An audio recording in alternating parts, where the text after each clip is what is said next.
এই যন্ত্র মন্ত্র বা নকশাটি হচ্ছে স্মৃতিশক্তি বাড়ানোর যন্ত্র।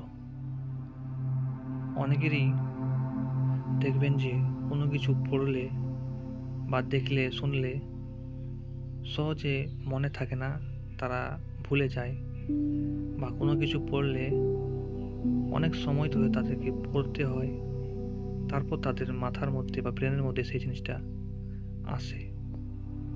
তো আপনারা আজকের দেওয়া এই নকশাটি ব্যবহার করলে, যে নিয়মে বলবো সেই নিয়মে প্রয়োগ করলে আপনাদের স্মৃতিশক্তি বাড়বে আগের তুলনায়। তো আপনারা কি করবেন,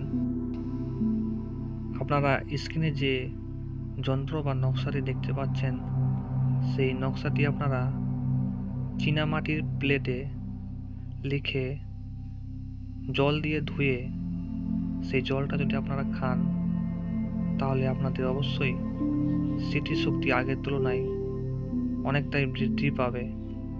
আপনারা এই প্রয়োগটা করতে পারেন।